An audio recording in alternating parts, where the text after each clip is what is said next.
everyone. My name is Terry Warner, and I am the Positive Support Consultant Lead for the Department of Mental Health with the Division of Developmental Disabilities. So I want to welcome everyone to Tools for Everyone workshop today. We're so excited to have you all with us.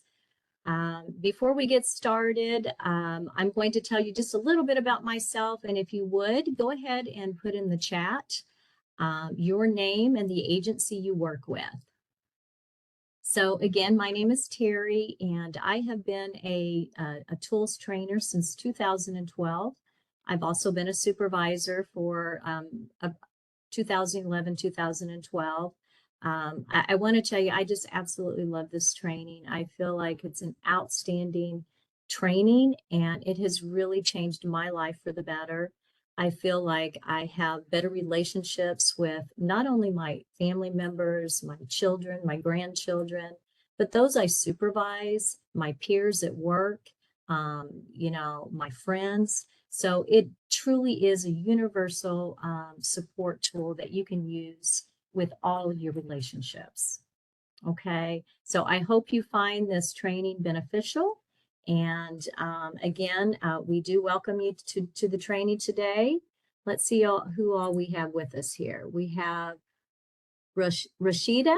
Is that correct, Rashida? All right. Anybody else join us yet?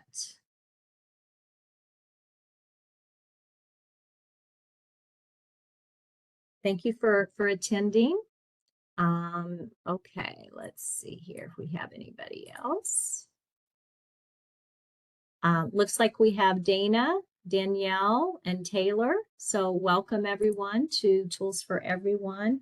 This is a very interactive workshop today, so we do very much appreciate your participation. And how we're going to participate today is we will be using the chat box. And if you'll go ahead and look at the chat, it's on the right-hand corner, bottom corner of your screen.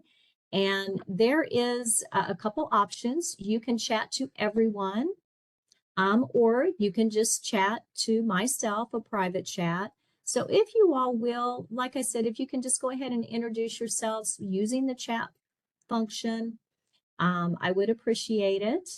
And that way I know you do know how to use it because we do want your participation today if you feel comfortable in doing so. So put your name in and the organization you work with. While you're doing that, we also want you to grab some paper for notes, and because I'm hopeful that you'll find this workshop beneficial and you'll want to take lots of good notes. All right, so okay. So today, what we're going to be learning about is what is positive behavior supports, and we're also going to be learning about the fundamental facts of behavior, how to categorize behavior into 4 different types, and how to help target behaviors for a positive behavioral change. We're also going to learn about what coercion is and punishment, and what the effects of coercion and punishment are. And with coercion, we're going to talk about 10 different examples of coercion. There's many more out there, but we're going to focus on just the 10. Most importantly, we're going to talk a lot about how to improve your interactions and improve behaviors. So that's our objectives today. So this is what we're hoping that you will gain from today's training, and you'll learn a little bit more about each of these objectives that we have today. So again, thank you all. Thank you, Dana, and Danielle, and everyone else for putting their names in the chat. We've got somebody from KCRO, self-directed. Welcome. Appreciate you all being here. Okay, so we're going to go ahead and get started, everyone. And all right, so just a second here, and I will go ahead. Whoops. There we go. All right, so the first thing we're going to talk about is positive behavior supports, PBS. And basically, the curriculum that I'll be talking to you about today is Tools of Choice. And it's a set of research-based strategies used to increase the quality of life and decrease undesired problematic behaviors. And we're also going to be focusing on a way to teach, encourage, and model and reinforce those desired behaviors that's going to improve the quality of life of all individuals. Okay, so what I want you to do is I want you to look at the triangle. And the bottom of that triangle is our base, and that the green area. And the green area really focuses on those universal strategies that support the quality of life for the entire population, okay? And so in a healthy population, about 80 to 90% of people will only need these universal supports to have that good quality of life that we all hope to have, all right? Some of those things may include having healthy relationships with one another, with your family, your friends, your coworkers, feeling valued, respected at work, feeling like you have the tools, the coaching, and the resources to do a good job to have that positive work environment. And if you choose to be a part of your community and to be able to have choice and opportunity within your life. So those are those base universal supports that we all need to be successful in life. So if you move up, and those are ongoing, we're always going to need these things present. So if you go on up to the yellow center, it represents the population that might be at risk for poor outcomes. So there's some risk indicators that have been identified.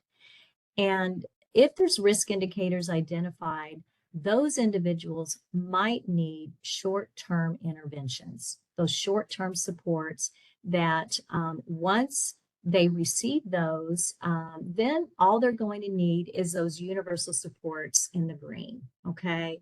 But short-term could be some individuals might need social skills training, communication training. So again, they're short-term and they're for just a limited period of time. The third tier represents, and that population represents about 10 to 15% of our population. The third tier, the red, are those individuals who are facing some sort of a crisis situation, and they may need some intensive services. And that is around 5% of our population, okay, 3 to 5%. And so once those intensive supports are no longer needed, then you go back to those universal strategies that we all need in our life to be successful. So the red could represent, maybe someone needs a behavior analyst, a counselor short-term, or other short-term services for those crisis situations, all right? This is also kind of indicative of our public health model. So the green, I think of the green as more like, putting fluoride in our water to prevent, to help oral health and prevent cavities. We're always going to need that fluoride in our water. And if you go on up to the yellow tier, our public health model could be short-term assistance with having it, if you have a cavity, going to the dentist, getting that cavity fixed, that's short-term intervention. On up to red, oh, you got a root canal. That's kind of intensive services from a dentist that you may need support with, okay? But once that root canal has been fixed, then that service is no longer needed, okay? So another thing I want to mention is that tools of choice is based on the science of behavior.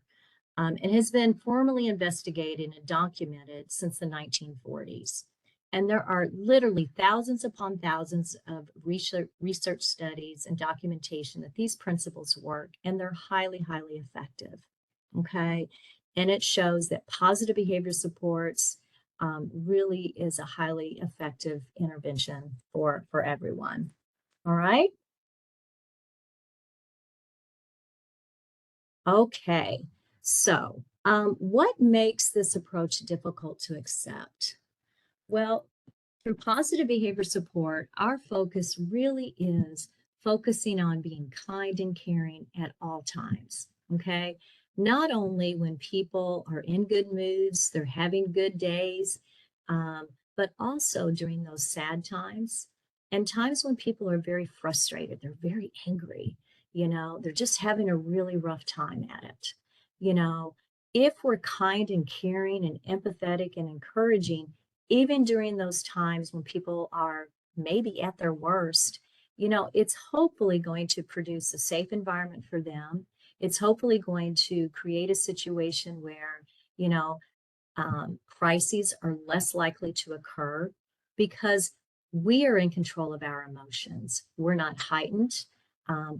We remain calm and caring throughout all interactions with individuals. Now, this isn't easy, guys. It's one of the hardest things to do when somebody is highly escalated, to remain calm, cool, and collected and focusing on their emotions that they're going through. It's not easy, but when you use these techniques, it has been proven to not only improve your interactions with the individual that's having that bad day, um, but it also helps that individual understand, by you modeling and demonstrating that desired behavior.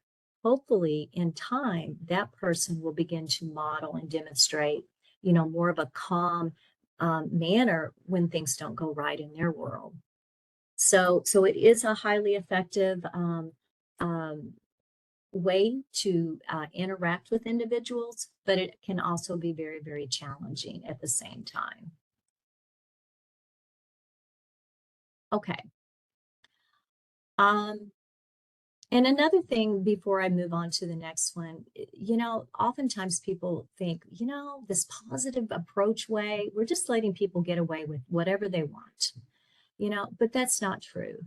The focus of this intervention, Tools of Choice, is really focusing on when people are calm and in good moods and are capable of learning and growing. That's when you teach those alternative desired behaviors that's going to help them have that quality of life outcome, or our life that I keep referencing to.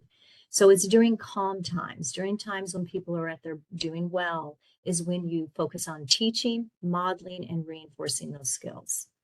Okay. And we're going to spend less of our attention and focus on those undesired behaviors. All right. So why don't we go ahead, and this is where I need your interaction, if at all possible. So can anybody through chat give me the definition of behavior? What is behavior? What's the definition of behavior? Anybody?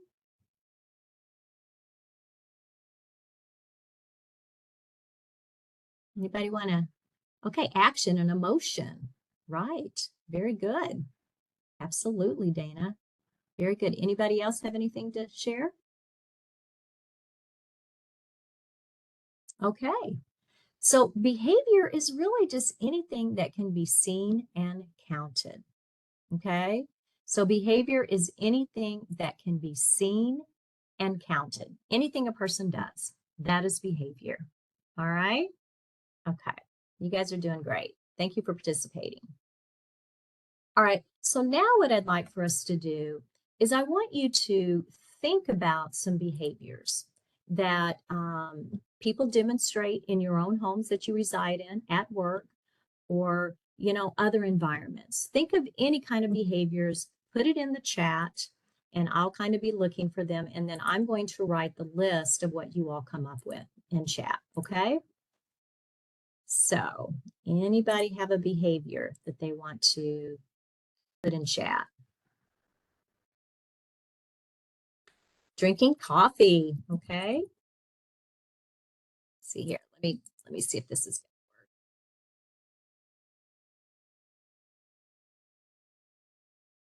okay. Going for walks. Love it. Okay. Anybody else? So I have drinking coffee, going for walks.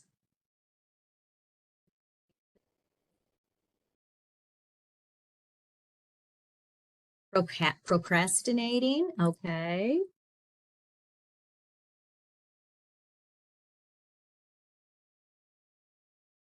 On homework. All right. Let's see here. Anybody else? Anybody else think of any others? Let's come up with maybe 5 or 6 more. Walking the dog. Okay. Okay. All right. Cleaning the bathroom. Laughing. You guys are doing amazing. Waking up. Okay. Eating healthy and lazy. All right. Polite. Wow, you guys are doing amazing. Okay. That's a pretty good list we have here. Writing a journal. All right, that's also a good one. I like that one. Good. Whoops, didn't we do that?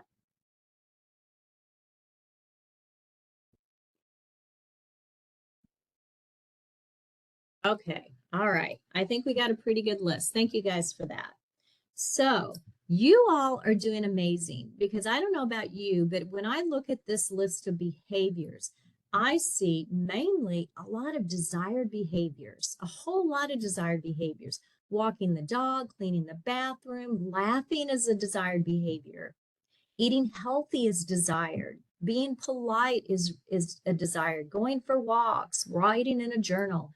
Those are all absolutely desired behaviors that we want to focus on, we want to pay attention to, and we want to reinforce these behaviors when we see them happening, right? Because we want those behaviors to continue to occur in the future.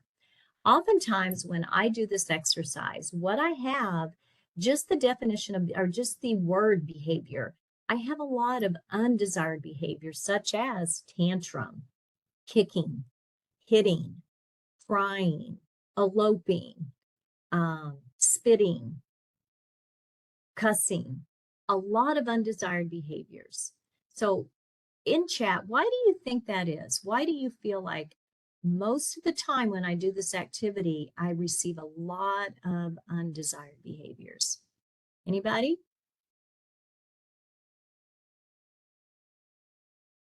We focus on the negative and ignore the positive. Absolutely, Danielle. You are so correct. We focus on the negative as a society in general. That's what we focus on. It's on the news, on social media. It's all negative a lot of times, and it creates a lot of attention. Okay. And so that's our focus. Boy, when somebody doesn't do something that we like, we're on it. We're focusing on it. We pay attention to it. We say something about it. Okay. But all those wonderful times in which people are writing in their journal when they're stressed, or when they're cleaning the bathroom, or they're eating healthy, those often go unnoticed and we don't pay attention to it, nor do we recognize it or reinforce it when we see it.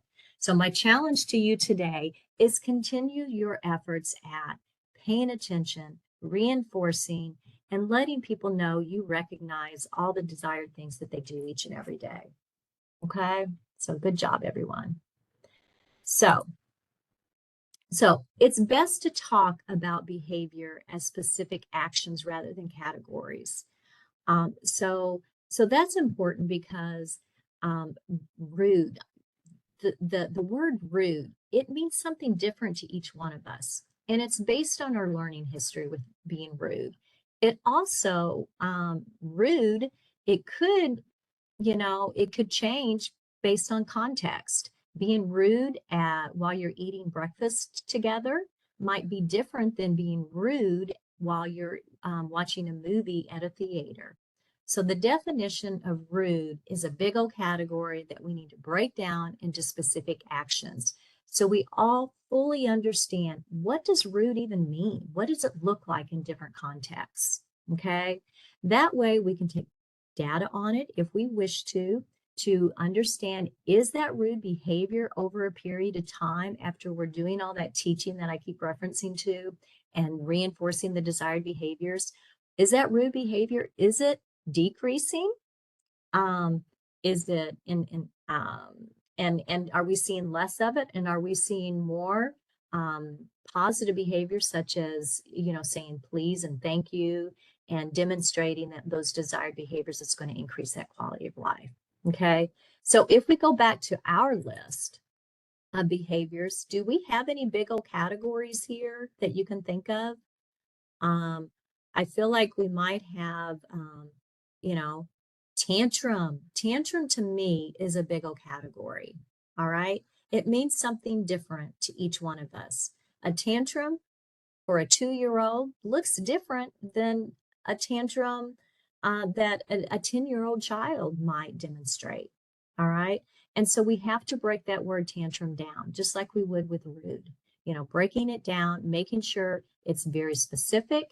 You know, Joey was kicking and screaming and throwing her hands up and down and hitting the floor with her fists, something like that. So make it very specific so everyone understand what that word looks or is defining specifically.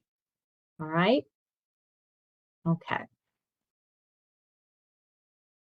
All right. So today we are going to talk about 4 universal categories of behavior.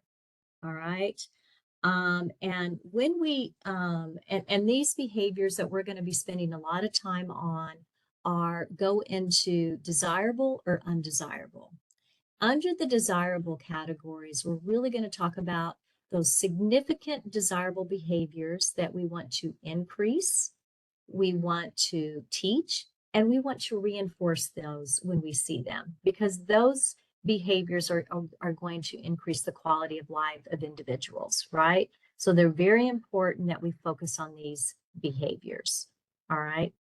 Just okay is another desirable behavior that we want to focus on. So we challenge you to look at these different categories of behavior, because the desirable ones are the ones that we want to pay attention to, we want to reinforce, and we want to acknowledge when we can.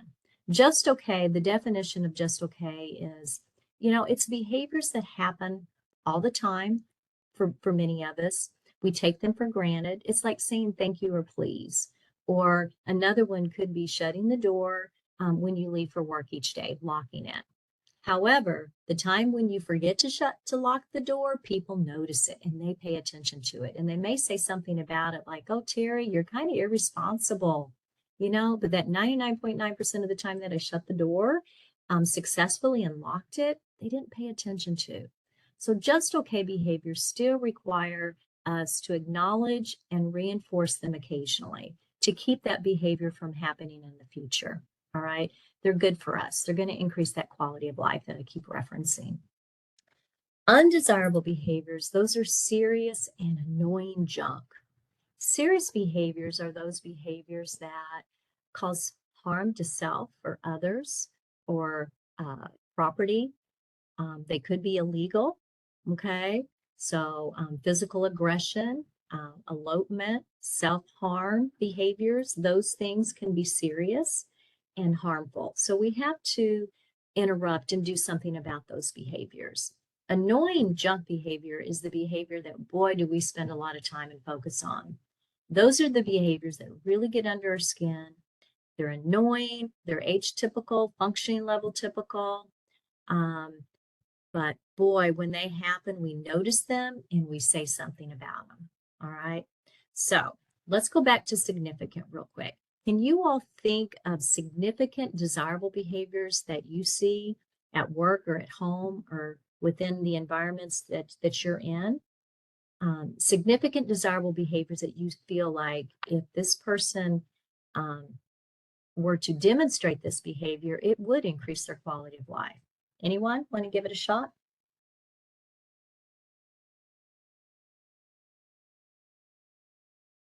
Significant cleaning dishes after a meal. Absolutely, Mary. Absolutely. Cleaning dishes after a meal. That's a desirable behavior that shows responsibility, right? Utilizing work time appropriately. That's an awesome one. Okay. Because if you utilize work time appropriately, you're going to get your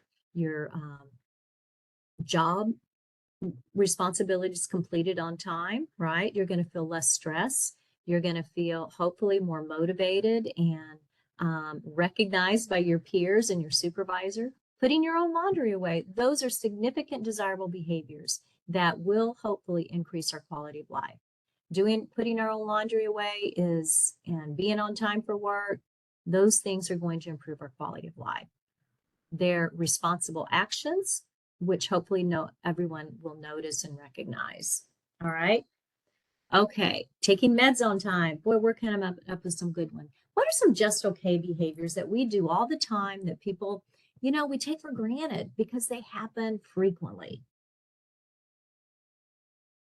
Anybody have any just okay, like please, thank you, that they can think of?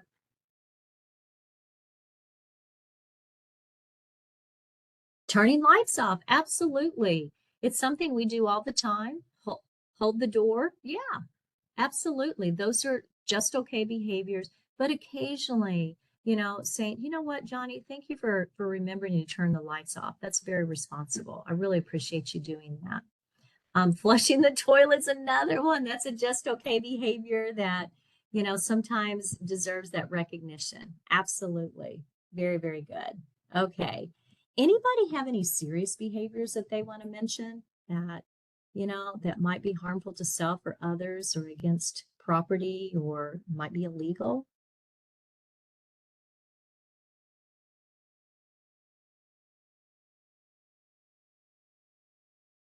Anybody? What about physically hitting someone? That's significantly serious. And it could create a situation where the police might be contacted and involved, right? Okay. Stealing from others, that's a serious behavior. Again, destroying property, those are all serious behaviors that we need to interrupt. We need to do something about. And so those are things that we do need to take care of. Annoying junk behaviors. Now, again, these behaviors are um, they're not serious. They're junk. They happen a lot. They're age typical. It's like burping, or if you're an 8-year-old boy, burping and farting in front of your friends. It's annoying. It gets under your skin, but boy, do we say something about it. We often react like, oh man, you need to quit that. That stinks. Why do you keep doing that? That's just awful. Leaving doors open and lights on, junk behavior. Leaving chair out, poorly timed sarcasm, absolutely junk behavior. You bet, Danielle. Yes, I love these. These are really good. Uh-huh. Whining, complaining is another one. So I think you guys are getting the gist. These are 4 categories of behavior that we're going to talk a little bit about as we go through this training. And again, our focus is going to be on, instead of stamping out that undesirable behavior, trying to get rid of it, we're going to focus our attention on that desirable behaviors that we want to increase. We want to model, we want to reinforce, we want to find opportunity to teach those behaviors so they happen more frequently in the future. Okay, so whether a behavior is desirable or undesirable, again, it depends on context, okay, in which the behavior occurs. So what I'd like for us to do is let's kind of think about our list, all right, that we had before. We had a lot of really good behaviors mentioned before, um, but I'm going to kind of mention one right now, and then we'll go back to our list. Yelling. So if I were to yell, when would that be a significant desirable behavior? Yelling. What do you guys think? When would yelling be a significant desirable behavior? And again, it's based on context. Context is where the behavior is occurring, with whom the behavior is occurring, under what circumstances the behavior is occurring. That's all context. What do you guys think? If someone's about to get hurt, warning others of danger, those are excellent, significant, desirable behaviors when yelling would be very appropriate. Okay. If someone's getting hurt, yelling out for assistance, absolutely.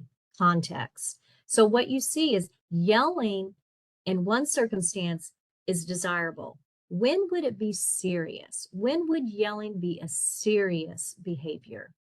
Remember, we're looking at the different categories.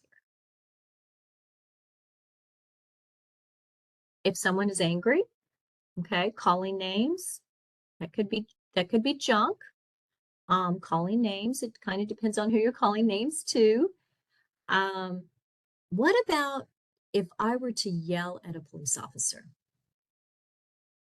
If I were to yell at a police officer, would that be a serious behavior? I bet it would be. A police officer, if I yelled and screamed at a police officer, they probably wouldn't like it, and there would be a good chance there would be a pretty major consequence, negative consequence for that, right? Okay, being negative and bullied. Absolutely. Okay. So when would yelling be junk behavior? Just junk. It doesn't hurt anybody. It gets under our skin, but it's not harmful to self. It's not harmful to other people. Um, but it's annoying. Okay. So junk behavior is not harmful to self or others. It's not against the law, but it happens a lot and it's really, really annoying. What about if I were to yell, use words to intimidate others? Okay. Yeah. Yeah. You know, I could yell at my cat. I could yell at, a peer. It may not be the most appropriate, but it's junk behavior. It's not going to harm that person physically, right? Yelling is not going to harm that person physically. It's not against the law to yell. I'm not going to get arrested for it, but it's annoying and it gets under your skin and we react to it. Right. Benign threats. Very good. When is yelling just okay? When would yelling be just okay?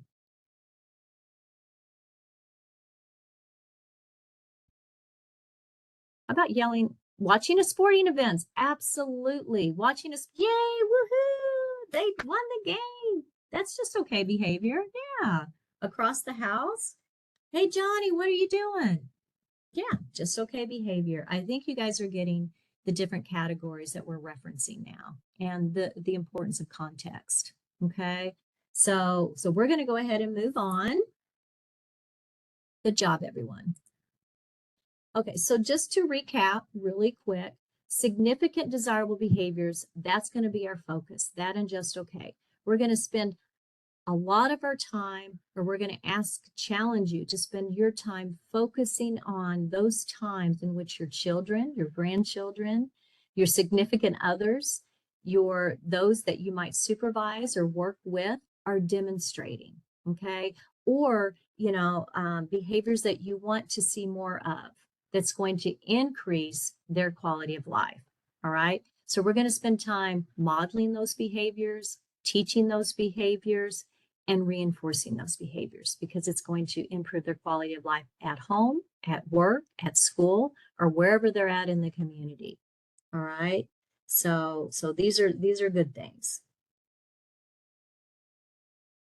So again, for example, if I'm in a movie theater and I'm whispering, wouldn't that be a significant desirable behavior? Right? I'm in a movie theater, I'm whispering, I'm not yelling. Um, but I'm keeping my voice very, very low. Everyone else around me would appreciate that, and I would have more success, continuing to go to the movie theater in the future. Just okay behaviors again um, are let's see. I can't. I'm not sure. I thought somebody said something. Just okay behaviors. These are behaviors that are common, and again, they're often overlooked because we take them for granted because they're typical behaviors for many of us. But I will say that my just okay behaviors may be significant, desirable behaviors for someone else. Again, remember that context. It's very important. If I always unload the dishwasher every single day, that would be a just okay behavior for me because that's something that I typically do. But if Johnny over here, he really kind of struggles with loading the dishwasher and you're trying to teach and encourage him to do so on a regular, consistent basis, that might be a significant desirable behavior that we want to increase for Johnny. Okay, so there's that. So again, these behaviors we want to acknowledge, we want to pay attention to, we want to reinforce occasionally to keep them going and occurring in the future. Some are sitting quietly watching TV. It could be taking turns in a game, smiling as people enter your office. If you have somebody enter your office, stopping what you're doing and just focusing on and paying attention to them. That can be a just okay behavior. Those annoying junk behaviors, again, those are the behaviors that we spend a lot of time on and a lot of energy, and we focus on it. And we often react with different coercive ways by, you need to stop yelling, or you need to quit whining. Why are you always whining? Why do you do this? It's ridiculous. And sometimes our response to that junk behavior creates a serious situation. So it's our response to that junk. So here in a little bit, we're going to talk about a tool that's going to help us deal with those junk behaviors, and it's called the pivot tool. Okay. But again, it's just junk. It's junk behavior. It's not harmful to self or others or property, or it's not against the law. So this is the behavior that we're going to use what we call the pivot tool to pivot away from and pivot back when we see the desired behavior occur. All right. So we got a plan for you guys here in just a minute to deal with that. Okay. So the definition again is junk behavior is behavior that is undesirable, maybe annoying, really, really annoying. But again, it's not harmful to self, others, or property. And it's most definitely not illegal. Okay. Back to my child who, when he was growing up, him and his friends, I would take him to the soccer games and different, games throughout the week or month. And they would sit in the back of my van farting like nonstop and then laughing. And it stunk so bad. And I paid a lot of attention to it. And the more attention I gave it, the more it occurred in the future. It paid off for them, the more they laughed. Okay, so what are some common junk behaviors you've seen? Can you guys think of any? What are some common junk behaviors that you've seen at home, at work, where, in the different environments that you work in? Anybody?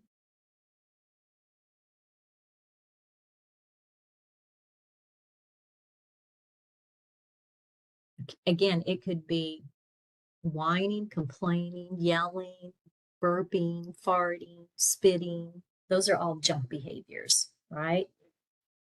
Even cussing. Cussing's a junk behavior, right? It's not harmful to somebody, but some people really don't like cussing, and so they respond to it and react to it in a variety of ways. So lots of different junk behaviors that often we react to. Anybody want to put any in the chat box before we move on?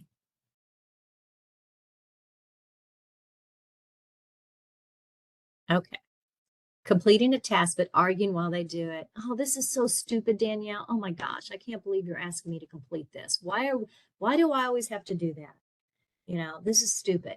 Absolutely. That's junk behavior that we often respond to. All right. So some examples of junk behavior are cursing, threatening, screaming, saying mean things, name calling, slamming doors. Again, they're not fun. They irritate us, but they're not harmful to self or others. All right. Okay, so why do you think people demonstrate junk behaviors? Go ahead and put in the chat box. Why do you think people curse at each other or complain or slam doors? What are they getting out of this? What's happening here? Why is that happening? To show, yeah, they're bored, to show their emotion. Okay. All right. Those are good reasons. To obtain something, right? Very good. Very good. Yeah. Sometimes it's to get your attention. Sometimes it's to get out of something. People demonstrate junk behavior all the time. They whine enough and mom gives in and says, okay, you don't have to clean your room, because that whining, all she wants is that whining to stop, right? Sometimes it works. It pays off for that person to gain a reaction from you, to get you to comfort them. All right. So there's a variety of ways or why people demonstrate junk behaviors. And sometimes it's habitual. It's been happening so long that people don't even know they demonstrate this junk behavior, because it's a habitual reaction It's a learned behavior response that's been happening in their world for many, many, many years. Okay, so undesirable behavior is not junk behavior when, again, this is the category, the serious behavior is when the behavior causes or could cause physical damage to self, others, property, and it's illegal, or it could be illegal. So here are some examples: hitting with force, throwing a chair, banging head with force, stealing. Those are all serious, serious behaviors. And the person's safety and the safety of others is our first concern. And serious behaviors that are dangerous, they need to be interrupted, or actions taken by us to make things safe for not only them, but for everyone within that environment. Okay. We do have a tool that we're going to talk about a little bit later called Stay Close Hot. So when you see somebody upset, they're angry, we have a preventative strategy using Stay Close Hot that hopefully will prevent those crises from happening and prevent those serious things. Okay, so what should you do when serious behavior is happening or about to happen? Again, we want to prevent or interrupt these behaviors. And we encourage you guys to take a picture of this QR code, and there's information about safety crisis planning. So if you will, go ahead and get your phone out and take a picture. This is outstanding training that's accessible to all of you, and it's something that I highly recommend. It helps identify what are people's triggers, how do they typically respond to certain triggers, and what you can do to support them when they're having those moments that, they're frustrated, they're angry, they're sad, and they need a little bit more extra assistance from us in order to hopefully de-escalate the situation and produce that calm environment to help that person feel better. We also have, again, here's another QR code that's an outstanding, outstanding resource, and it's 988. And there is this service you can call, and you can receive support over the phone. And if necessary, they can even come out and support you in your home. Mental health professionals will be available to assist however you may need. So this is an outstanding service, and it has a lot of good information about the 988 service and the different types that they provide. So go ahead and take a picture of that. All right. So again, the different categories of behaviors that we keep referring to are desirable, the significant, those behaviors that we want to increase, teach, and reinforce. Again, there's some different examples here of what those may look like. There's also the just okay behaviors. Those are behaviors that are typical, but we want to reinforce them when we can. Undesirable, we have the serious and the annoying and the junk. So there's different examples of those as well. All right. So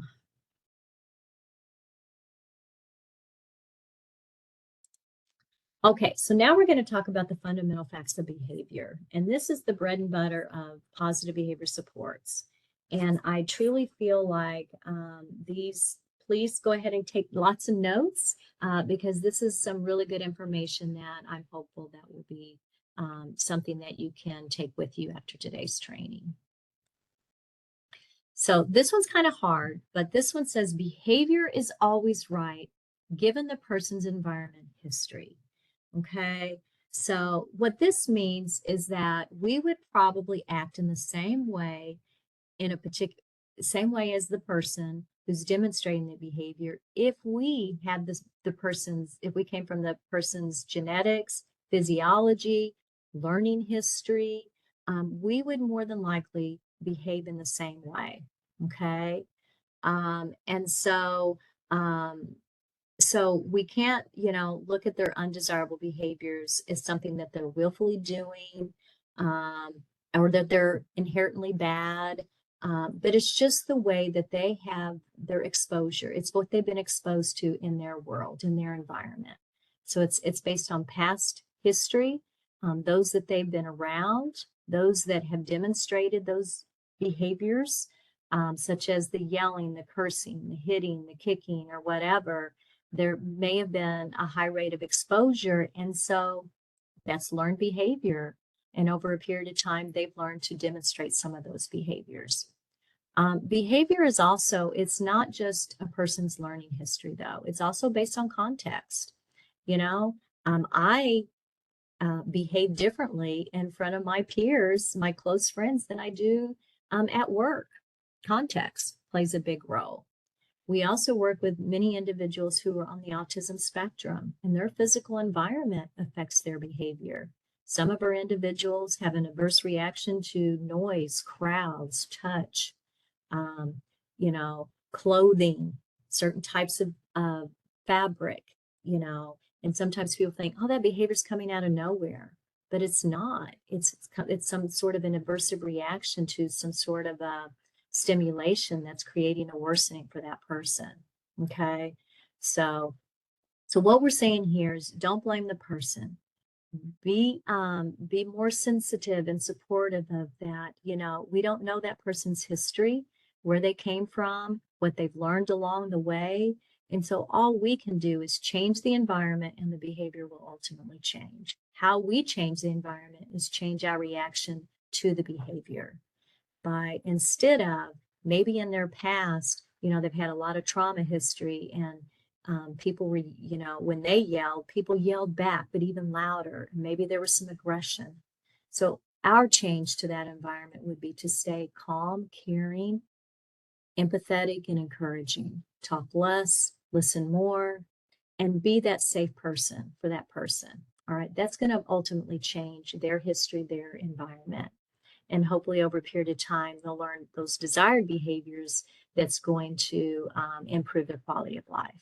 So this is a big fundamental fact that is very, very important, and sometimes hard to understand and accept. All right. So number 2 is consequences. Used to, when I heard the word consequences, I always thought of something negative, something bad. But a consequence is just anything that happens after a behavior, and it can either strengthen or weaken the behavior. And the only way that you're going to know the effect of a consequence is what happens next, what happens in the future. All right. So, and we need to better understand what people will work for. So if we're teaching those desired behaviors that I keep referencing, we kind of need to know, what are they going to work for? What's going to motivate them to want to learn those desired behavioral ways of dealing with their emotions. So instead of screaming and yelling, and you're trying to teach them some coping mechanisms, some self-management techniques, what's going to motivate them to even want to try those self-management techniques, like writing in the journal, like somebody stated before, taking a walk, keeping busy, doing deep breathing exercise. What's going to motivate them to want to do those things? All right. So this is also a very important fundamental fact that we need to be more aware of and pay attention to, and find those things that's going to motivate people to want to change and learn alternative desired behaviors. Number 3, you know what? It takes time for changes in the environment to change behavior. So I know I look at myself, and for a long time this year, I kept telling my husband, I want to start working out on Monday. I'm going to start going to the gym. Well, Monday came and went, and blah, blah, blah, and I never did go. And finally, I had to change what I was doing because it wasn't working. So I sat down and I made a goal for myself, realistic goal, achievable goal that I felt like was doable. And I had my husband help me. So we made a plan, we wrote it out, and we started going to the gym together. And we started to keep notes about our experience and our activities that we did at the gym. Wasn't easy, but with patience and being consistent, I made those changes, and it really helped me, with my goal of working out and being healthier. Okay. We also were keeping data on our frequency of how often we were attending the gym and the exercises that we were completing. So if what you're doing is working, keep it up. If not, tweak it and make some adjustments to it. Number 4, past behavior is the best predictor of future behavior, all things being equal. Okay. So remember my experience with the gym. I had to think about, why wasn't I successful in going to the gym? What was creating that hardship where every Monday I would say, I'm going to start working out Monday. Monday would come and go, and it didn't happen.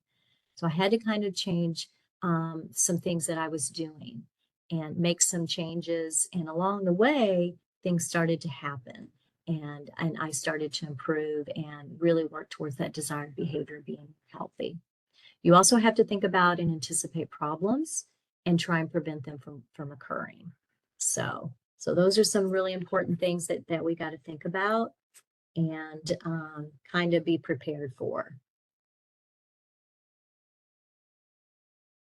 Number 5, giving negative, coercive, punishing consequences typically results in many, many more problems, including more undesirable behaviors. Again, if you look at somebody's past history, if all they've been around is that yelling, screaming, a coercive environment, that toxic environment, that's probably what they're going to do, right? Okay. It's all they know.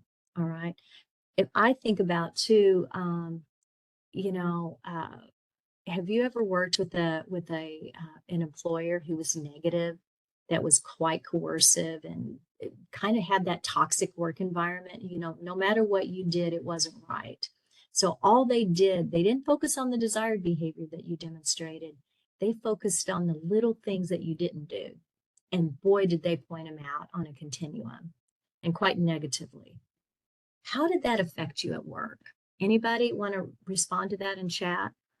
So when that boss gave you that negative, coercive, punishing consequences, how did that affect your relationship with them?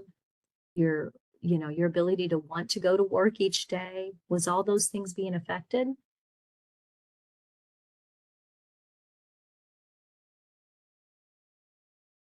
Anyone? I can remember I had a boss like that, and I hated work. I wanted to avoid work at all times, and I think I was sick a lot more.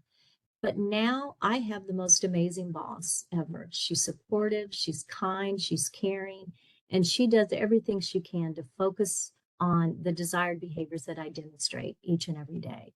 She recognizes it, she provides that social praise, that, you know, kudos occasionally, which reinforces that positive work environment. It makes me want to work harder, it makes me want to deliver more. It makes me want to be a better staff member. Okay. So desired behavior, desired consequences pay off and work. So again, in the long run, behavior responds much better to positive consequences. We'll work much harder for them than we would, that negative, coercive, consequences, those punitive measures. Okay. All right, so now we're going to talk about a universal positive approach that sets the foundation for interventions.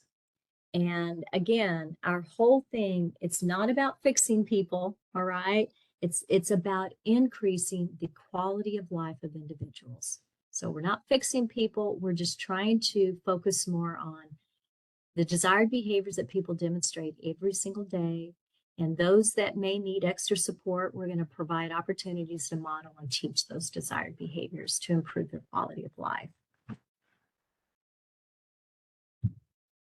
To effectively change behaviors, again, we need to find opportunities throughout the day to find creative, fun ways to teach and reinforce these behaviors.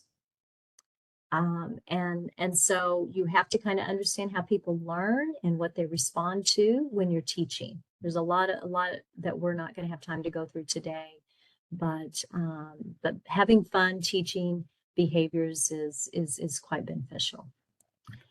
All right. So what are target behaviors? Target behaviors are those behaviors that we want to focus on. We want to teach, increase, and replace. And it could be, we want to teach people how to communicate their feelings in a positive, nice, respectful manner. all right, because that's going to improve their relationships with others. It's going to improve their quality of life, especially for those that often communicate their frustrations and their anger with yelling and screaming or with some type of aggression. So we want to teach those behaviors that's going to increase that quality of life. All right. So we're gonna beef up our opportunities to do that. So our focus is going to be on those first two bullets, strengthening and increasing desirable behaviors. So instead of stamping out those undesirable behaviors and focusing on those, we're going to beef up our opportunities for the first two bullets, okay? Because that's going to produce a better outcome, all right? So, so we're not going to focus on what they're doing wrong. We're going to focus on what they're doing right and have opportunities to teach those skills. Again, just motivating desirable behaviors is just putting more emphasis on that desired healthy behaviors that you're seeing, while at the same time minimizing undesirables. Okay. We are, we live in a very coercive society. Can you guys kind of give me some indications of how we live and how we focus on more of the undesirable behaviors every day, through, in our world today? Anybody have any idea, or give me some things to think about? How do we focus on people's undesirable behaviors? That's our focus. That's our attention, typically. How do we go about doing that? Anyone? I think it's, in our school systems, we have some wonderful school systems today. Yeah, writing names on the board at school. Yes, writing names when people are demonstrating undesirable behaviors. People, it gets attention. It may be negative attention, but it's still attention. And a lot of times their peers laugh and giggle. And so sometimes children act out even more because the attention that they're receiving from their peers, right? Okay. Yeah. And so school systems, what about our criminal justice system? People that have gone to prison, the chances of them, even when they get out, the chances of them going back into prison are extremely high. And that focuses on more of the punitive punishment atmosphere, not teaching, not helping the person learn alternative desired behaviors. It's all punitive. It's punishing. It's not effective. It doesn't work. And in many schools that don't use positive behavior supports, and still use that punitive measure of out of school suspension and things of that nature, the dropout rate is still quite high, and so, it doesn't work. It's not effective. So, all right. So again, I keep repeating this, but it is very important that we focus on the desirable behaviors that's going to increase that quality of life of people. All right. Changing someone's behavior will ultimately require a change in our focus when we're interacting with them. And change, again, may happen slowly. And so sometimes we may not even realize that changes are occurring because we're too close to it. So keeping data, looking for those small little improvements people make and not expecting perfection, not expecting miracles because they're not going to happen, right? So it took many, many years for those individuals to demonstrate those undesirable behaviors. So it's not going to happen overnight that immediately they're going to start being kind and respectful when communicating to another person when they're frustrated or angry. It's going to take time, and it's going to change. It's going to require change in our focus to help change that environment and help that person have results and success. So be patient and take data, and you'll start to see those positive changes, and tweak things if you need to as you go forward. All right. So some of the things that we're going to talk about now is a coercion. the coercion and the effects coercion has. So coercion is a person-delivered punishment. It's a worsening, such as threats, humiliation, put downs that result in poor relationships with one another and often increases undesirable behaviors. So again, we live in a very coercive society and we're all highly coercive. We all are. I am, you are, everyone is. But what I've personally done since 2012 is I have really made a solid effort to understand the times in which I am coercive, okay? And I try and make a plan to prevent it from happening. I also recognize those times in which I'm more likely to be coercive, like when I'm tired or hungry or if somebody's been coercive towards me. Um, and again, I make a plan to prevent it, but it's not easy. It's some of the hardest things that we're going to do or ask you to do is really watch those times in which you interact with others in a coercive manner. All right. Um, so just do the best you can, and I guarantee you'll start to see some results as you move forward. So coercion, again, it's a way we punish people, for doing something we don't like. If people curse and we don't like cussing, we might be coercive by lecturing them or, telling them to, that is so stupid. Why do you do that? It's so, disrespectful. You just need to quit cussing. It's awful. All right. Or when somebody whines and complains, we may again lecture, be very critical with them, argue, do a lot of put downs, verbal put downs. So there's different ways in we deal with that junk behavior that I mentioned before in different ways.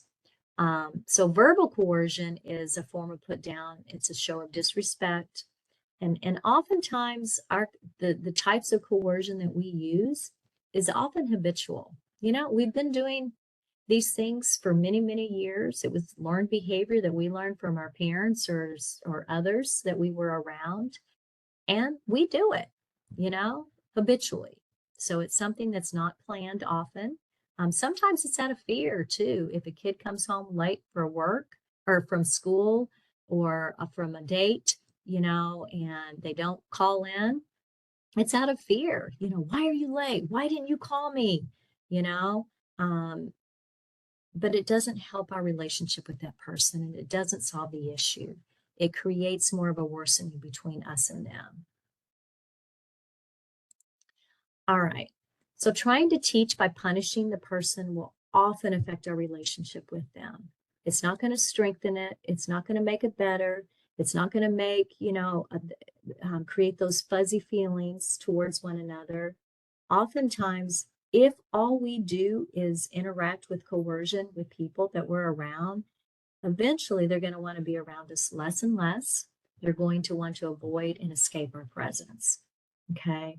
Most importantly, we are not teaching the behavior that we want that's going to increase their quality of life. Okay. We're often teaching the behavior we don't want. So if we do a lot of yelling or a lot of nagging and complaining or lecturing, it's not teaching them those desired behaviors that we want that's going to help them have success. All right, so discipline. Discipline, when I used to hear the word discipline, I would think, oh, that's kind of punitive. That's kind of something negative. But it's not. It's just, discipline is just modeling and teaching and motivating a person to do the desired behavior that's going to improve their situation, their relationships with other people. Okay, so excuse me. So like math and science and English, they're disciplines. So again, it's a discipline, is something that's taught. If we're using punishment as our discipline, what are we teaching? What are we modeling? And what are we motivating? Okay. So, so again, before we look at some examples of the different ways in which we're all coercive as a society, just keep in mind that, we all do it. And, so don't feel bad if you see yourself in some of these areas, because I see myself still there. I just try and minimize the times in which I am and try and prevent it from happening. Okay, so here are some examples of coercion: questioning, sarcasm, verbal and physical force, taking away, talking about bad behavior, arguing, being critical, threats, despair, lecturing. These are all common ways in which every single one of us are coercive at some point in our lives when we're interacting with others. So questioning, asking a question you don't want an answer to, all right? And it's our facial expressions, or it's our body language, it's our tone of voice. So, question is, do you want a spanking? Do you really want a spanking right now? Because I'll give you a spanking if you really want one. Do you want one? Questioning. What are you doing? Why are you doing this? Why are you not doing the dishes? I thought we talked about this. Why aren't you doing the dishes? Okay. How many of us in this room have used questioning as a way to get somebody to do something that we want them to do, or to respond to something that they're not doing, that of course we want them to do? Anybody? Questioning. Me, Danielle says me. Yes, we all do it, Danielle. We all do it, right? So, but all we can do is think of those times in which we use this with others. And it doesn't solve the situation. It doesn't improve our relationship. It's not really teaching them what to do instead, which is what our efforts really need to be. Instead, it really has an effect on our relationship. Okay. So questioning isn't something where anyone actually wins or gains something from it. Arguing, trying to convince or challenge someone's point of view to see or do something differently, kind of in a confrontational way. Again, it's body language, it's facial expressions, it's tone, arguing, you know? And I know we all argue. We argue with our significant others. We argue with our children. We argue with our peers at times. We all do it. But it often produces a poor outcome and nobody wins. All right. Takes two to argue, and there's really no winner when we argue. So, so kind of think of that. Can anybody think of ways in which you argue with one another? Maybe a significant other or with your child? Arguing.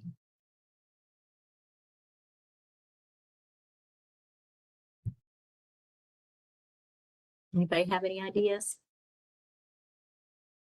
Yes. Okay, Danielle, power struggle with your 11-year-old? Of course, absolutely. 11, that's a difficult age at times. Of course we do. Yes. All right.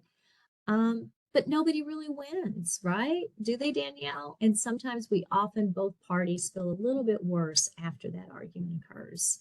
You know, um, People go away with that argument feeling, oh man, I wish that would have went better. I wish that we would have had a better interaction. Sarcasm. Sarcasm's another one. You say the opposite of what you mean or make fun of someone either maliciously or playfully. My brother is the most sarcastic person I know. Sometimes it's funny, it's hilarious, but other times it's just got that little and sometimes it can be hurtful.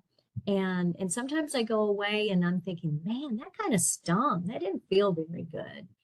Now, he may not know that I feel that way because I keep it inside, but I go away just kind of feeling a little, man, that hurt.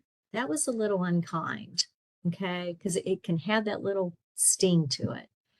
And some of the population that I personally work with, some people don't understand sarcasm. They may take it literally, or don't understand that it's playful, or you're not trying to hurt or harm. You're just, having a little fun. And so we got to kind of be careful with sarcasm. So when you say something like, you're not the brightest crayon in the book, are you? It could be kind of fun, but it could also, be hurtful. force. Force is verbal or physical aggression, or sometimes both, to make a person do something um, with significant action. So, if somebody doesn't do something you like, or is late, or doesn't clean their room, or tears up something, and you use physical force to punish, again, we're teaching that behavior that often we don't want them to demonstrate, and we're not teaching them what to do instead. We're not teaching those alternative desired behaviors that's going to help improve that quality of life. Okay. But again, many of us grew up with some punishment in our childhoods. Okay. But the thing of it is that most of us grew up in situations where our families, our parents provided us much more and had much more positive interactions with us than they did those negative coercive interactions. Okay, so they put more deposits in our bank account and took less out of our bank account. Is kind of how I see it. But it can have a detrimental effect on our relationships with those that we are around and work with, and our own children. Threats. How many of us do this one? I know I've threatened. I was at the airport not too long ago, and I saw this mother, and she had like this 2-3-year-old child, and she said, "If you don't sit down in this seat, we are not going to Disney World. If you don't sit down right now, I am not taking you to Disney World." Now, what do you think the chances are that that mother followed through with that threat? Anybody? Huh? I know. I mean, yes, absolutely zero, Danielle. Absolutely zero. There is no chance in heck that that mother is going to leave the airport on her way to Florida and not take her child to Disney World. So it was an empty threat, right? And so what do you think that child has learned from that? Mom, dad rarely follows through. Boy, they do a lot of threats, but there's lack of follow through. So I'm going to keep doing what I'm doing because it gets attention. It gets a reaction. Okay. All right. Um, so threats, we all do it. Criticism. You don't like what someone's doing or how they're doing it, and you make sure they know it. Man, aren't you gonna look at that room? I thought I asked you to clean that room. It doesn't look clean. It looks pretty dirty. What in the world? Your clothes aren't put up, your bed's not made. Wow, it's disgusting. I can't believe you're doing that. Criticism. Okay. So what do you think we should do instead of being critical? What do you think? Instead of criticizing, what should our focus be on?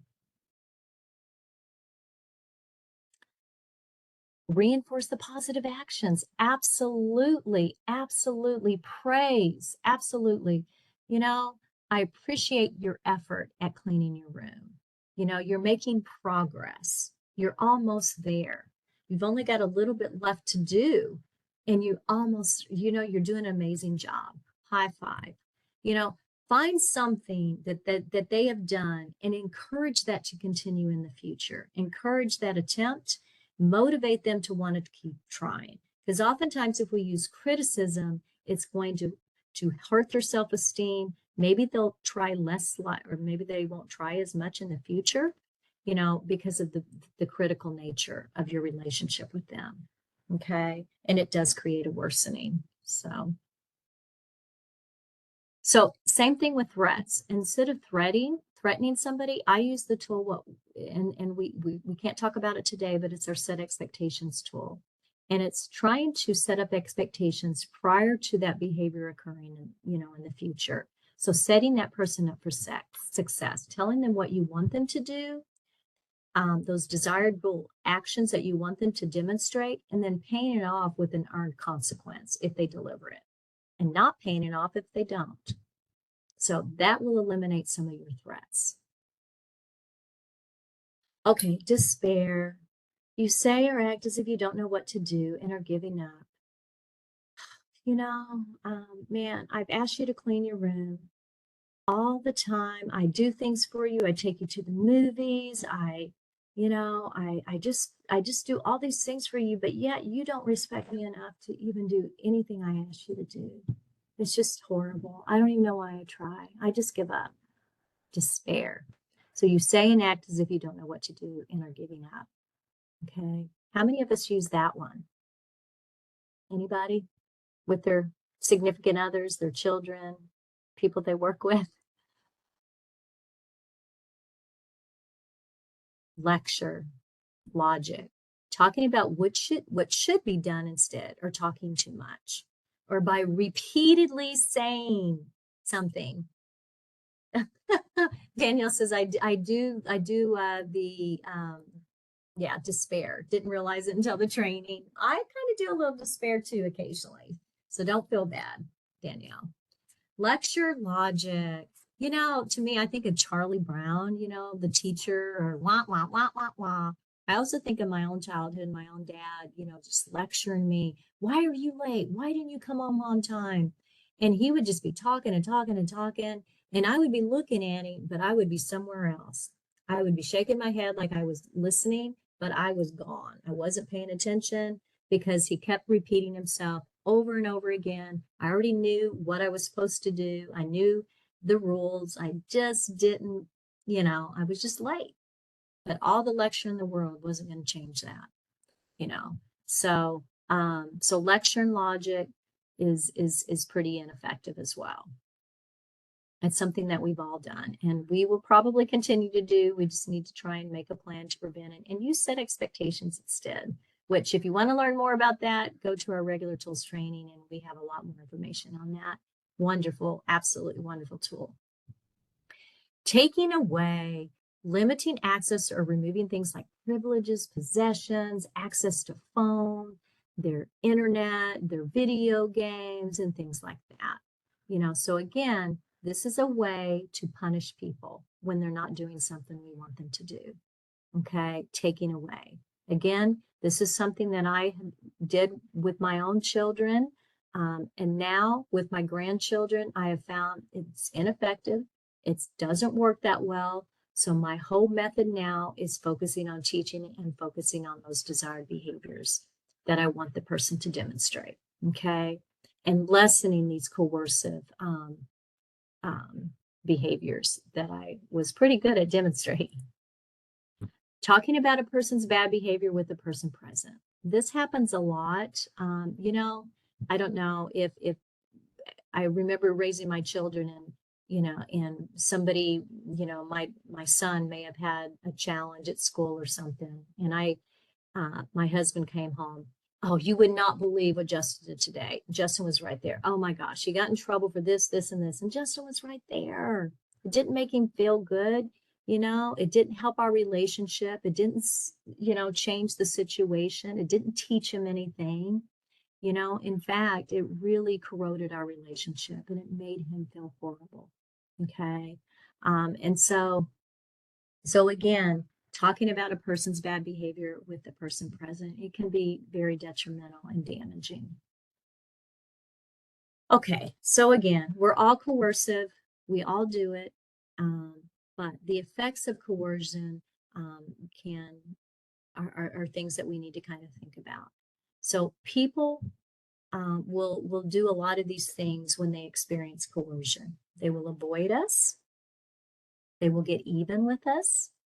They will escape. So if we enter the room, they will escape and go into their room or go somewhere else.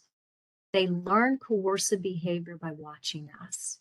So they learn to be critical of others. They learn to threaten others. They learn to verbally use force with others. Okay.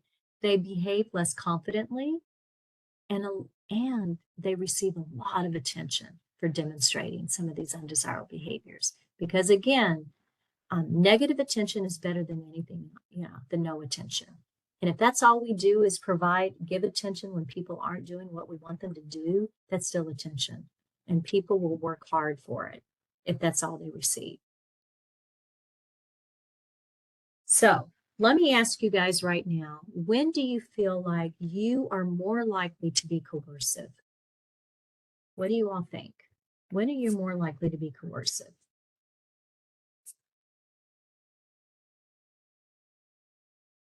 Mine is, yeah, okay, yeah.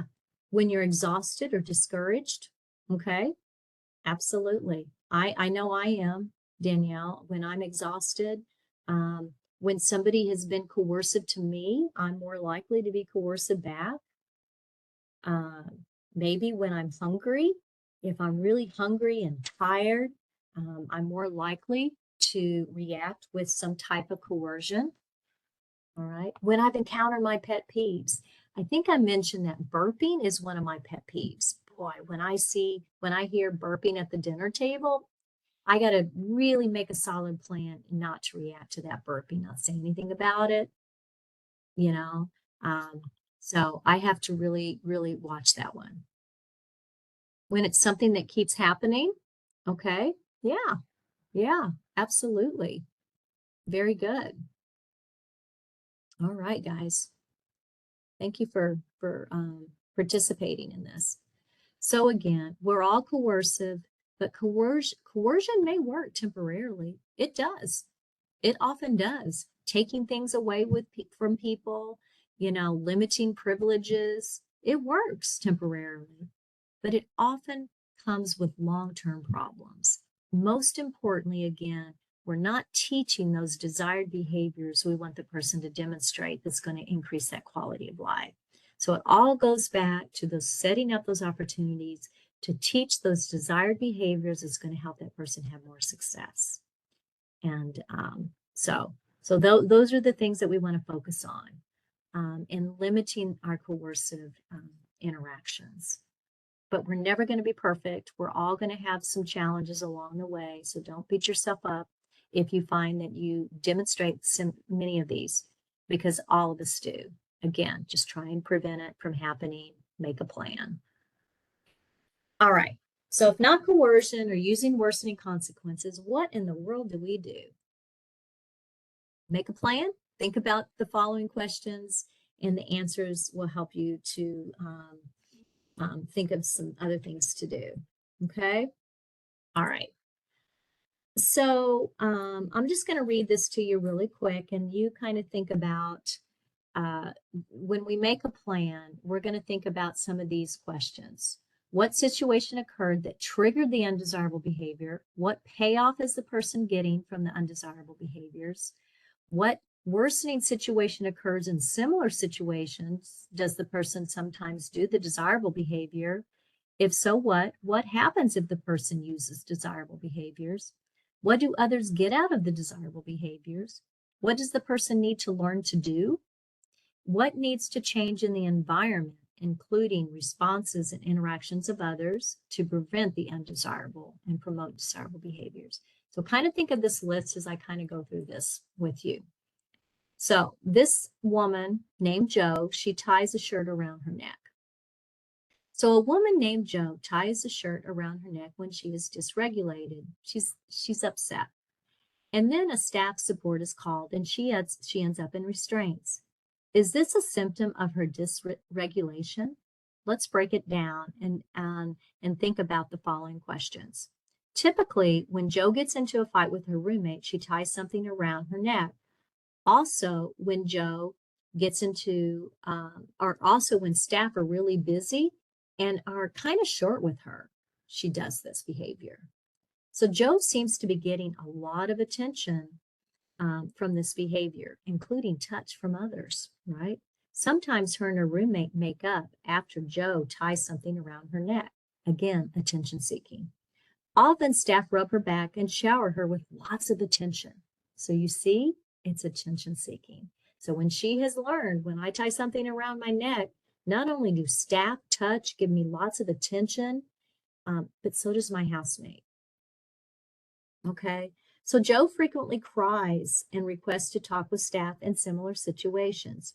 Usually staff tell Joe that she will have to wait a few minutes, which often ends up being more than 15 minutes. Joe's peers frequently tell her to get away because she's annoying. So Joe might benefit from learning new ways in which to get attention.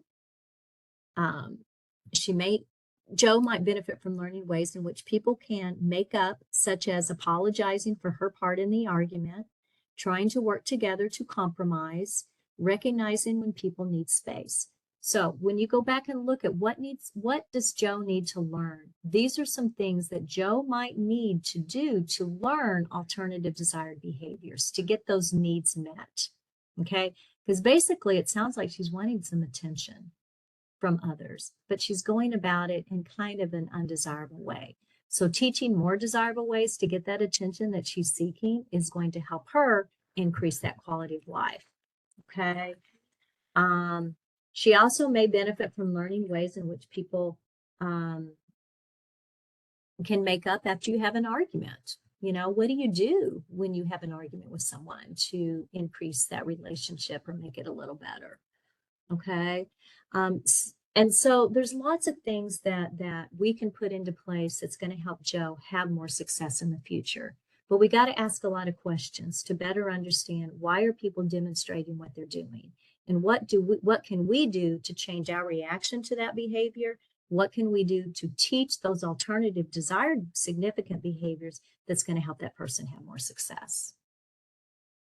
Any questions on that? Okay, so moving on, it's 2:26 and we got a lot to do, so I'm going to hurry up. What else can we do? Okay, so the next section is all about building relationships with other people, building those connections, those desired interactions with other people that you're around every single day. Remember, that's a universal support strategy. That's our base. That's our baseline. We want to continue our efforts to improve. All right. So we have a tool in our regular tools training, and it's called Stay Close, Random, Routine, Cool, and Hot. And these are just different opportunities. Stay Close, Random, Routine, and Cool are different opportunities throughout the day in which you can stop what you're doing and just have a good conversation with somebody. Interact with them. Show that you care. Show that you're interested. Show that you want to know more about their day. You know, we're all extremely busy people, but the more that we can take those moments throughout our day and just stop at somebody's office and have a stay close moment with them is what we call it. You know, have a good interaction. Talk about their weekend, you know, or talk about something that's coming up that they're excited about. All right. And that's going to improve your relationships with those people that you're around. And it's going to help improve that quality of life at work, at home, and all of your other areas with, you know, that you work in or live in. So the first step in building a solid relationship with another person is moving towards that person and remaining within arm's reach. So when you're having that positive conversation with somebody during random, you know, routine times, like when you first get out of bed and your significant other comes in the kitchen, you know, moving towards them, sitting next to them, and you know, and just kind of leaning in and talking to them about what their day's looking like. You know, what do you got planned for the day? You seem pretty excited about, you know, this meeting coming up. Tell me more. All right. Touch, if appropriate to the situation. Touch is a human emotion that we all need in our lives. So just, you know, a handshake, a fist bump, a side body hug, you know, depending on the person that you're having that interaction with. But touch is something that can really improve that overall, you know, relationship with that person or interaction. Caring facial expressions and tone of voice. 93% of communication is body language, facial expressions, and tone. Okay.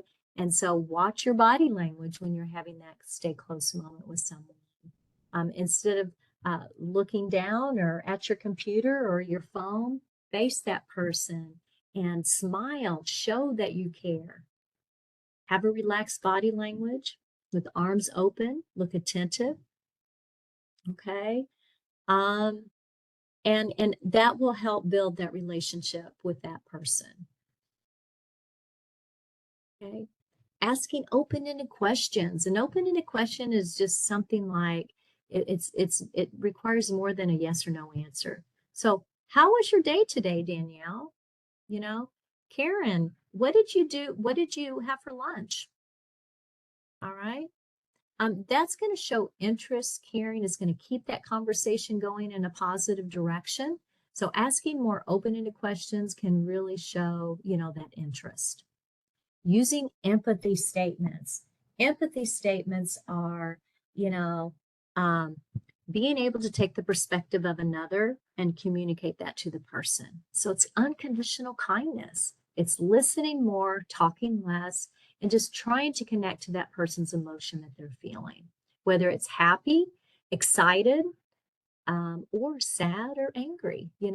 So if they're happy, they look happy, man, you look pumped. What's going on? What happened today? You look really excited, you know? So just showing that you see that they're experiencing that emotion, you're connecting to it. Um, you're not agreeing or disagreeing, okay? That's not what empathy's about, all right? It's just identifying their emotions and their points of view, trying to connect to what they're feeling at the time. You let go of your own personal opinions as well, and it's being non-judgmental. Encouragement. Encouragement acknowledges how the person has acted or is acting that's going to improve their situation, their quality of life. Okay. So saying something that they're doing right now that's a desired behavior, or something that they've done in the past that's a desired behavior. And you want that behavior to continue because it's good for them. That hard work and dedication really paid off. You know, you made an A on the test. Way to go! Keep it up, and you're going to make an A for the semester. Listen while the person is talking, and talk less. And try not to interrupt them, and avoid being coercive. So again, just to recap, empathy is being able to take the perspective of another person and communicate that to that person. Okay. So you're identifying their emotions that they're feeling. You seem elated. What happened? You seem surprised. You look like you're having a good day. What happened? What's going on? Okay. So you're just, sharing back what you're seeing from them. Encouragement, again, is being able to communicate how the person's own behavior has improved their situation. All right. That's all encouragement is. All right. So you really worked hard at this. Keep working hard at going to the gym, and it's really paying off, and it's going to continue to do so. You're on your way to leading that um, healthy lifestyle that you've been working so hard at, something like that. Okay, so we're going to do just a few minutes practice here. We're not going to spend a whole lot of time, but in this situation, Alex just got his GED and he passed. Yay for Alex. He studied hours preparing for this. And so you're walking down the hall and he rushes over to show you his score. So what I want you to do in chat, put down an open-ended question that you might ask of Alex. What's an open-ended question to ask more, to learn more about his situation? Anybody?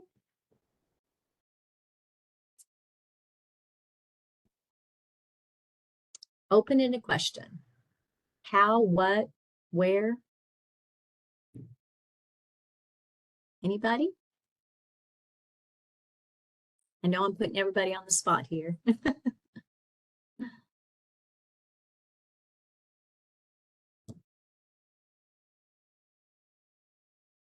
Hey, Alex, what's going on? What's going on? What are you doing today? Okay, that's an open-ended question to kind of find more about what's happening in his world. You look pretty excited. Empathy. You look excited. So he just passed his GED. He's got a big smile on his face walking down the hall. So, hey, Alex, what's going on? You look excited. Or you can say, you look excited. What's going on? I forgot to mention with some of the stay close steps that we mentioned earlier to have that good relationships. They don't have to be in order. Okay. You can ask a empathy statement before you ask an open-ended question. So there's really no order. and into the steps. All right, I forgot to mention that. So you look excited. Wow, Alex, that's amazing. Your hard work and dedication has really paid off. That's encouragement. Okay. All right. So moving forward, let's do one more. Carl, coworker Carl, you walk into the break room with your lunch and Carl smiles and says hi to you when he sees you. Carl moves some papers to let you sit down. What's an open-ended question that you could, Carl walks in, he sits next to you. What's something you could say to Carl to start that conversation, to show that interest, to show that caring? Anyone?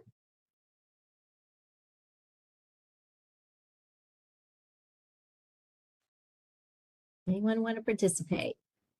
Danielle, Karen, anybody?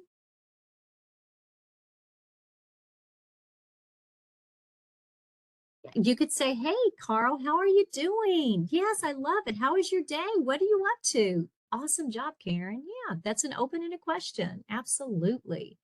What about empathy and encouragement? Can you think of any kind of an empathy statement? With empathy, some key phrases you can use are you seem, you look, I can tell you are. Again, you're just noticing that emotion that that person is feeling. You're connecting to that emotion. Anybody? This one's a little harder. This is a hard one. So you could say, okay, it looks like you have a lot going on in here with all those papers. Very good, Karen. Looks like you got a lot going on here. Yeah. Yeah. It could be you look relieved to be on break, after, working so hard. Very good. Empathy or encouragement. Thanks for always being kind and respectful. Um, by making room for me to sit down and just kind of have a good conversation with you. So thanks for sharing, whatever. So yeah, so very, very good. Um, Another one could be you've been working so hard on that big assignment that you've been, working on all week, and it sounds like it's really paying off. And keep it up, buddy, because you're, that hard work and dedication you've been putting in, it's really going to help you with that promotion that you've been wanting. So way to go. Something like that. Okay, so now what else can we do when we see junk behavior? We're heading towards the end, guys, so we're getting there. So pivot is the tool that I kind of referenced a little bit earlier, and it's the tool that we use when we come across that junk behavior that gets under our skin. That happens a lot, that's annoying, but it's not harmful to self or others. Okay, all right. But we respond to it. And sometimes it's our response that creates that likelihood of serious behavior happening in the future because of our response to it. So again, it could be, you need to stop yelling, or you need to quit acting like this. And the more that we lecture and complain and argue, the more likelihood that somebody might go up in that crisis cycle. So how does junk behavior pay off for the person? It pays off, they get attention, right? And we said it gets you to comfort them, it gets you to react, to see you angry. Sometimes, people are bored. Somebody said earlier, they're bored, and it gets you to react. They kind of have some fun out of seeing other people angry or hurt. Okay, they've learned coercive behavior from others. All right. So those are some of the payoffs. All right. So here's a couple more to get you to do something for them, to make you go away, to get you to give in. Again, some people, if I gripe long enough, I won't have to do those chores that my mom wants me to do. If I complain enough, maybe it will get me out of that assignment at work and somebody else will do it for me. All right. So there's sometimes a payoff. So again, often episodes of serious behavior start with junk behavior and escalate. And it's all based on our reactions to that junk behavior. So we're going to have to kind of keep an eye on how we react with all those different types of coercion that we just kind of learned about. So the pivot tool, this is the tool that we're going to use to help us not react to that junk, annoying, very annoying behavior that gets under our skin and often triggers us to react with coercion. All right. So the first thing that I'm going to ask that you all do is not to react to the junk behavior. This is going to be very difficult. This is not an easy thing to do. But the more that we practice it, the better it's going to be. So not reacting to the junk behavior is really watching your facial expressions, your body language, your tone of voice, and not saying anything about it. So how I would do that is, let's say that Johnny is washing the dishes, okay, and I'm drying them. And Johnny starts complaining, oh, these dishes are so stupid. I hate doing those dishes. They're so, freaking stupid. I hate it. So what I'm not going to do is I'm not going to say anything about the whining. I'm not going to react to it in any way. I'm not going to say, Johnny, you need to stop whining. Okay? I'm not going to do any of that. So I have 3 options that I can choose from with the pivot tool. He's washing the dishes. He's complaining. I'm drying the dishes. So one thing I can do is subtly, if somebody else walks into the room at the same time, that Johnny is complaining and whining, I'm going to pivot like in basketball. I'm facing Johnny now, but I'm going to pivot away from Johnny and I'm going to pivot my body. I'm not leaving the room. I'm just pivoting away and I'm going to focus on the person that just entered the room. Hey, Jessica, how's your day going? What have you been up to? Okay. Within 10 seconds of Johnny stopping that junk behavior of whining, I'm going to pivot back. Okay. That behavior has stopped or it's become more minimal. Okay. I'm going to then focus back on Johnny and I'm going to have a conversation. Hey, Johnny, man, those dishes are looking great. Man, you're doing an amazing job. Looking very clean, very responsible. Way to go, buddy. Okay.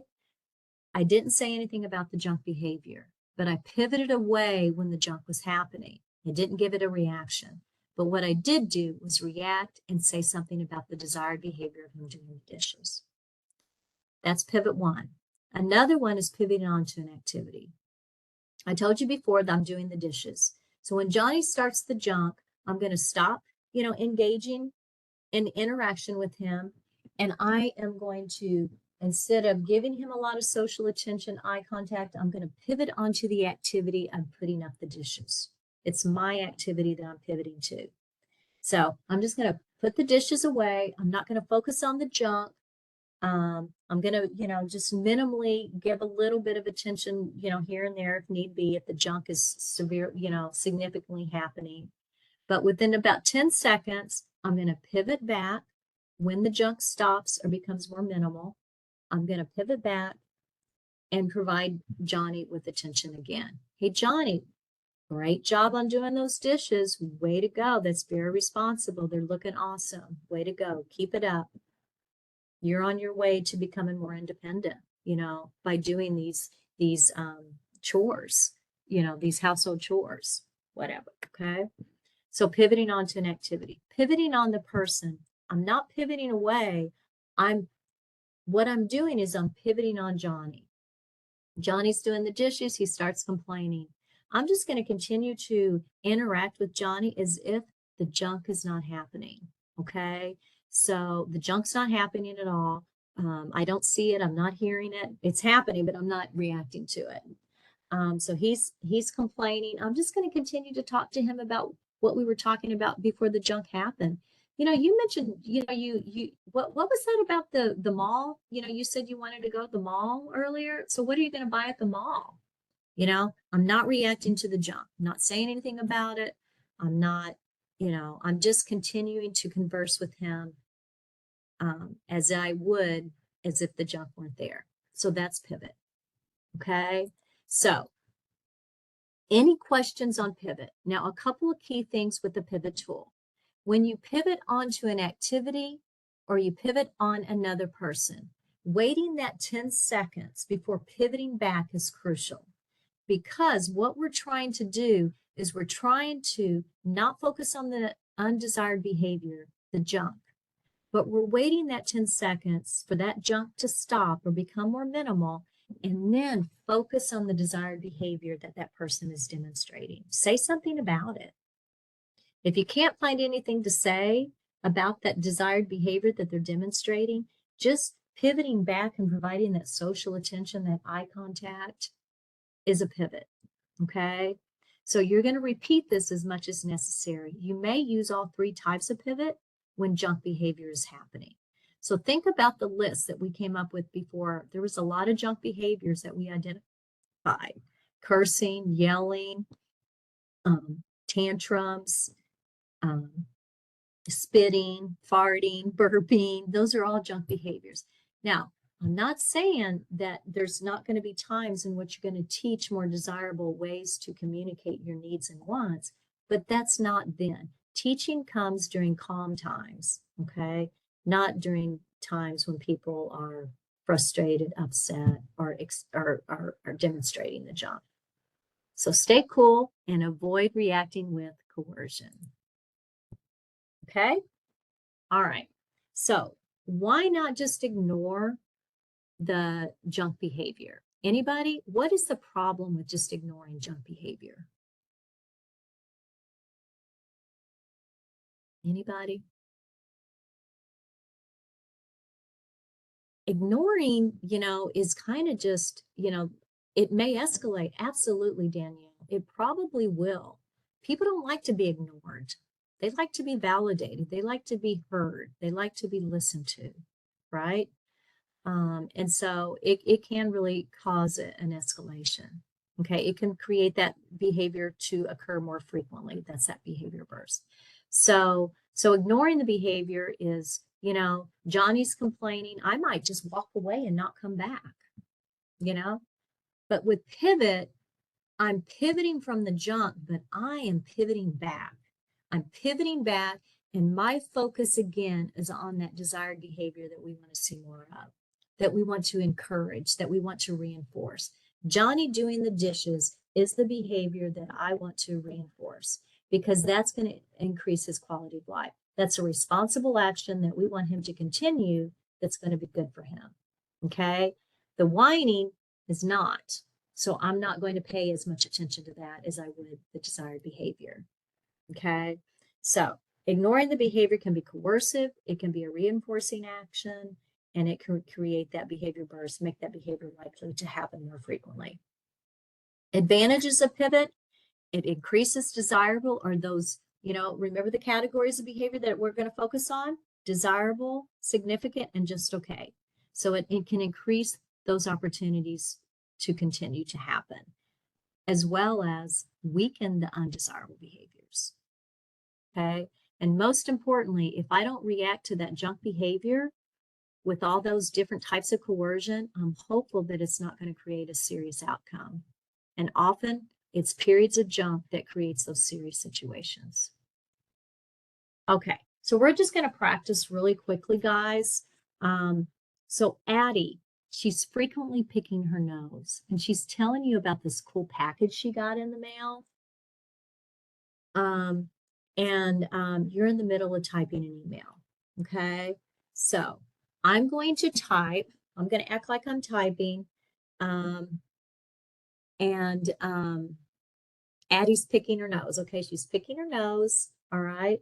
So if I'm the person, if I'm the parent or the staff, and Addie's typing or picking her nose, I'm going to be typing. So when should I stop typing? What should I do? What should I notice about Addie? When should I pivot back? What am I waiting for? Anybody? So I'm going to keep typing. I'm going to give a few random nods here and there, but I'm not, so not to ignore her. But what's my cue to pivot back? What do you think?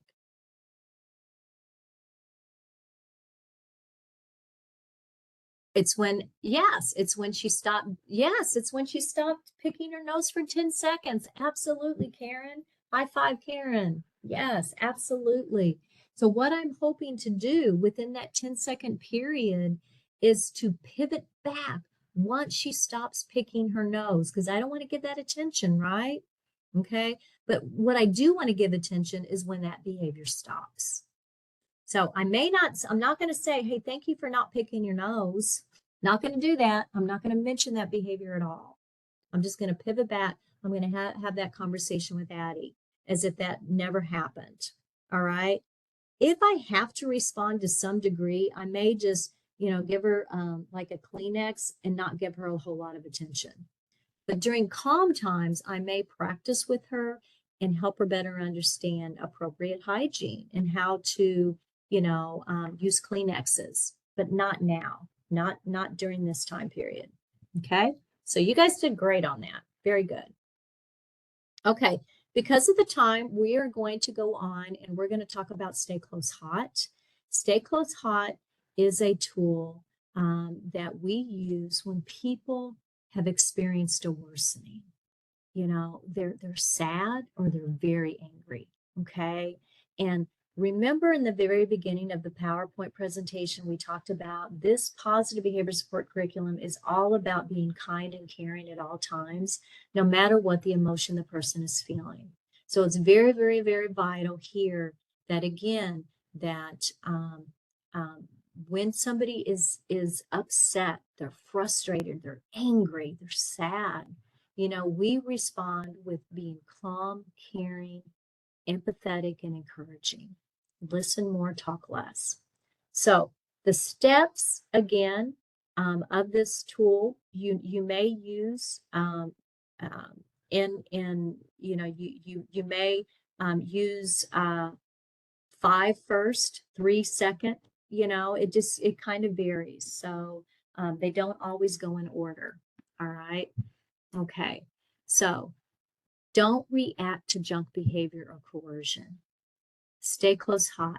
The one thing that we want to try and do is not react with coercion by saying, you need to stop cursing, you need to stop yelling, you need to be more respectful. Why are you always doing this? That's coercion, and that's going to increase the opportunity of that person's anger intensifying. Okay, so those are the things that we're going to really kind of practice and be more cognizant on. All right, so the steps in bold are different or used differently than when building meaningful relationships. Okay, so I just kind of wanted to bring that out. I forgot to mention that. So, um, um, so number two, usually move toward the person and remain within arm's length. Now, this one here, guys, when somebody is really angry and we don't have a good relationship with them, we got to watch this one. Okay. What I would do is I would ask first, you know what? Karen, you seem really upset. Would you mind if I came and sat next to you? Ask first. Move slow, not fast. Ask permission before you move towards somebody that's really angry. Know their history. You might need to move in after, they've kind of calmed down just a little bit. But if the person is really sad, and they want to be comforted, moving in can be highly, highly effective. Even when they're angry, but you need to know that person, their relationship, their history. Okay, so all these things come into context. Touch is the same thing. Touch is very important and vital, and can be very helpful. A touch on the shoulder, um, not a lingering touch, but a little short little touch, a pat on the shoulder can show that you care. But sometimes when people are angry, really angry, touch can intensify that emotion. And it also depends on their trauma history and things of that nature. So touch may occur after the person has calmed down. All right. So you got to know your person in the context. Ask open-ended question. Man, you know, Danielle, you seem upset. What happened? You want to tell me more? What went on today? Listen more. This is where we're not going to fix things. We're not going to try and fix the situation. We're going to listen. We're going to be empathetic and encouraging. Okay? That's what Stay Close Hot's about. It's not about fixing, it's not about lecturing, it's not about any of those things. It's just validating that you see that they're upset. You see they're sad. You see they're angry. You see they're frustrated, and you empathize with it. You're not agreeing or disagreeing, you know, but the more that you stay calm, cool, and caring, and provide those empathy statements, the more likelihood that person is going to start to calm down. Lower your voice, especially if is heightened, lower it and provide that empathy statement. Man, you seem really upset. Would you like to talk about it? Okay. And there's no magic words out there. It's just being present and remaining calm and caring. Encouragement. This isn't easy talking about your feelings. It's got to be so hard, but you're doing a great job sharing with me. I so much appreciate that because you want that person to come to you in the future and share. You want that person to feel safe with you. You want that person to know that you're there for them in the future. Okay. So the more likelihood if you're calm, caring, and helpful during an interaction when somebody's having a worsening, the more likely they're going to continue to come to you. So encourage them to share those feelings. It's not easy walking away from your housemate when you're this frustrated. I get it. But you know what? You did a great job, using those deep breathing exercises that you've been practicing. That couldn't have been easy, but you did it. Keep it up, buddy, because it seems to really be helping you. Okay, you're going to stay here until you see that person starting to kind of calm and feel just a little bit better. Their voice is better, their body language has changed, they're more relaxed, and so they're not as heightened. So you're going to repeat. OEE is what we call it: open into questions, empathy, and encouragement, with lots of listening until you see that. After that, then you're going to direct to an alternative behavior. If they're learning a behavior such as self-management techniques, that's going to help them, deal with those emotions in different ways. Yesterday we've been practicing a lot of deep breathing. Would you like to try that now? Do it with them. A few days ago you shared going outside, taking a walk was helpful. Want to try that? It's a pretty day. You want to go get a drink of water and continue talking outside? So directing to an alternative behavior or calming situation. Okay. Problem solving may not happen right away. It could happen the next day. It kind of depends on the situation and the person. Most importantly, reinforcing the fact that they came to you, they talked to you, and the situation didn't end up in that crisis situation. They may have been screaming, yelling, and may have even thrown something, but you know what? They didn't physically harm self, others, or property. Okay? So reinforcing that they came to you and talked to you, or whatever it is that they're doing, that's the desired outcome. Focus on it, recognize it. So again, empathy is being able to take the perspective of another person and communicate that. So we're going to do one, and then we're going to end the workshop. So Sam has just had an argument with his housemate. She frequently lays in bed for hours crying. She's in bed crying and texts you about the fight she's had. I'm so over this. I'm not going to take this crap anymore. What's an open-ended question, an empathy and encouragement statement that you could provide to Sam? Remember, what is she doing that you want her to continue to do in the future? Okay, what do you think? She just had an argument. She frequently lays in bed for hours, but this time, what is she doing? What is she doing that might be different? And you want that behavior to continue. Absolutely, Karen. Thank you for trusting me enough to talk to me. You want that behavior to continue. You want her, instead of laying in bed for hours and crying and all that. She texted you and she said, you know what? I'm having a hard time. I need some help right now. Isn't that better than laying in bed? She reached out because you're a safe person. So you want that behavior to continue to happen in the future. Wow. You know, Sam, what's going on? Man, you seem really angry. What happened? You know, I don't even know what to say right now, but I just appreciate you calling and talking to me about this because it couldn't have been easy, but you did it and you can do it again. Sharing your feelings is an incredible thing to do. You know, sharing how you're feeling, opening up. That's a wonderful, that's a wonderful way to communicate your emotions, right? Keep it up. Okay. So, guys, it is 3 o'clock. I thank you for being with us.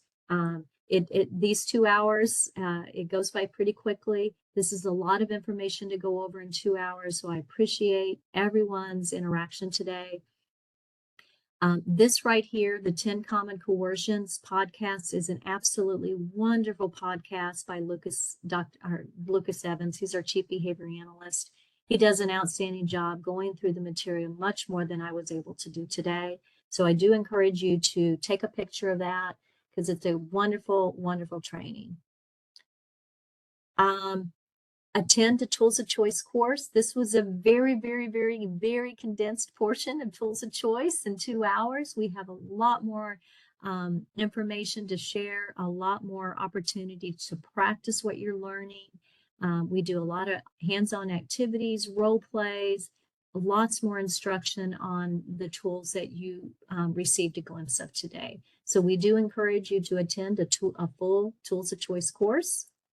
We also have family coaching workshops, which is an awesome opportunity for our families, our, maybe guardians. We have children's division often attend these, the foster parents. Anyone can attend a family coaching workshop. Just an opportunity to learn more about tools of choice, learn the different tools that can benefit you in your relationships with others and help you understand more about teaching and reinforcing skills. So thank you all for attending. We appreciate you being here and wishing everyone a fantastic day.